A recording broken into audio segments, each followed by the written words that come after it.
Hello Capricorn, Sun, Moon, Rising, and Venus signs. Kamusta kayo? Sana po ay nasa mabuti kayong kalagayan. Welcome back po sa Star Tarot. At kung bago kayo rito, welcome din po kayo. Please subscribe, like, share my videos, and leave me a comment po kung nakaresonate kayo. Thank you.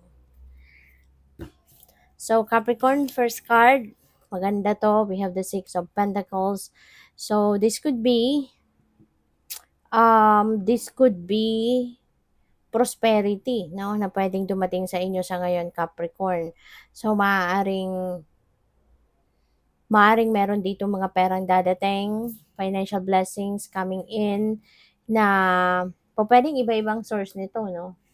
Pwedeng iba-iba yung panggagalingan nito. Baka merong magdo-donate sa inyo, baka merong magraregalo, baka merong return of investment, pwedeng merong magpapahiram ng pera. Depende, no, sa inyong sitwasyon. But definitely, this is a time of prosperity. Maaring meron din windfall of money rito. Diba? O pwedeng merong bigla na lang susulpot na pera. So, we have the Five of Swords, but this is in reverse, so which is good. Kasi kung meron kayong hindi pagkakaintindihan with another person, meron kayong pag-aaway na nangyari dito with another person or a group of people, ngayon, finally, magkakaayos na kayo. There will be compromise happening, Capricorn. So, meron na ditong magre-reconcile, meron na ditong magmo-move on na from that away, from that situation. So, which is good, no? Possible din na ang iba sa inyo, Capricorn, is siguro ang tawag dito, mapag-uusapan nyo na kung ano nangyari, mapapatch up na at magsisimula kayong muli sa inyong relationship, no, sa taong ito. Kaya, this is good. So, we have the Seven of Pentacles. So, parang meron ditong parang parang nag-i-evaluate or nagre-re-examine kayo ng kung ano na yung nangyari sa mga ginawa ninyo. Parang siguro meron kayong kunyari, you already have done a lot of effort on something, tapos ngayon titignan nyo na, examinin nyo na ano na ba ang development, ano na ba ang nangyayari dito. 'Di ba? So, maaaring check upin nyo na. 'Di ba? Check upin niyo na kung ano yung naging resulta na ng mga trabaho ninyo, ano na yung resulta ng mga ginagawa ninyo, no? Puwedeng gano'n ang ganap diyan. Kaya, siguro nakikita niyo na they're growing, no? Umaasenso naman kahit papaano. Maaaring napapansin din ninyo or nakikita din ninyo na kung ano man yung mga effort na ginawa ninyo is talagang it's working, 'di ba? Kaya that's really good.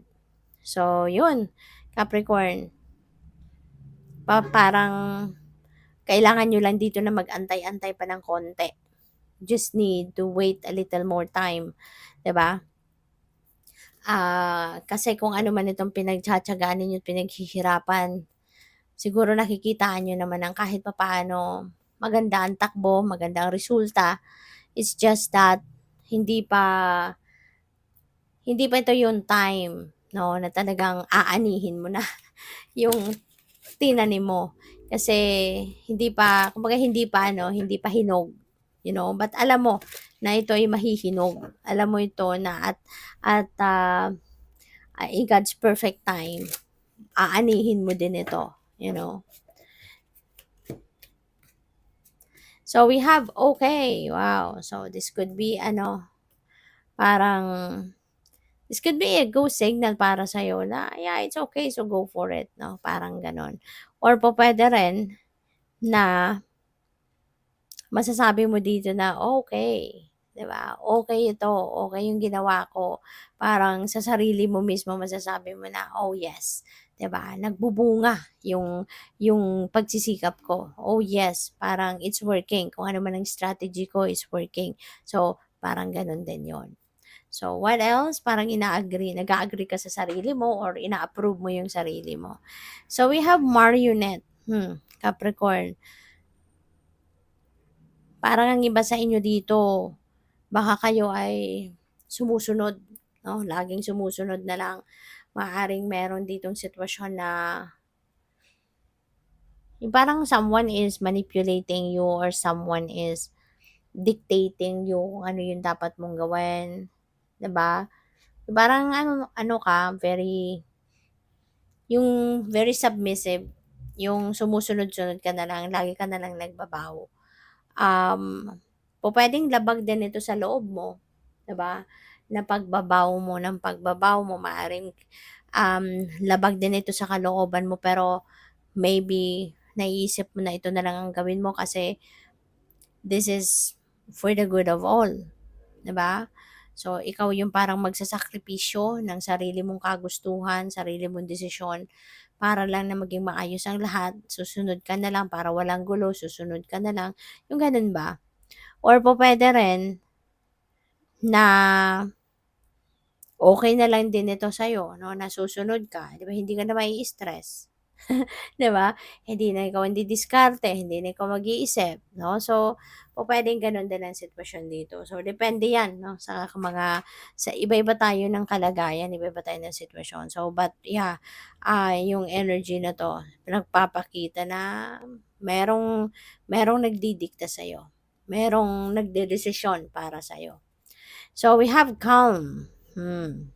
Maaaring ito yung kailangan mo sa ngayon, 'no, para ma-relax ka. Baka kasi pagod ka na, stressed out ka na, puwedeng gano'n ang ganap, kaya kalma. Kailangan mong kalmahin ang sarili mo. Kailangan mong magpakakalma, parang gano'n, 'di ba, na para na ma-relax ka, para na makabawi ka sa pagod, yung gano'n. Kaya maybe kailangan mo na mag mag-time out muna sa kung ano ang iyong pinagkakaabalahan, okay? Para na makalma mo muna yung inyong sarili, makalma mo yung inyong senses. Kasi kapag kalmado ka din, maganda rin ang ganap diyan.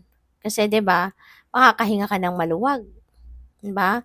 Aside from that, magkakaroon ka ng ano, magkakaroon ka ng, um, kumbaga magkakaroon ka ng breather. So, you can think better, you can concentrate, 'di ba, yung mga gano'n. So, we have real estate, ayan. So, dito naman sa real estate pupuwedeng trabaho mo 'to, baka ikaw ay realtor, 'di ba? Or pupuwede rin na ikaw ang may-ari ng negosyong ito. Pupuwedeng nagbi-build ka ng mga property, ng mga bahay, ganyan, building, tapos binebenta mo or pinapaupahan mo, yung mga gano'n ba? Or baka ikaw ay bumibili ngayon, 'di ba? Baka meron kang binibiling property sa ngayon or possible din na ikaw yung nagbebenta. Baka may binebenta kang property, bahay, lupa, kung ano man, 'no? So, pupuwedeng you're also going to make money out of this. So, baka yung perang ito, isa sa magiging source, 'di ba, ng prosperity mo na 'to is baka yung sale of property na ito or yung commission mo, something like that. So, good luck. Thank you for watching. Namaste.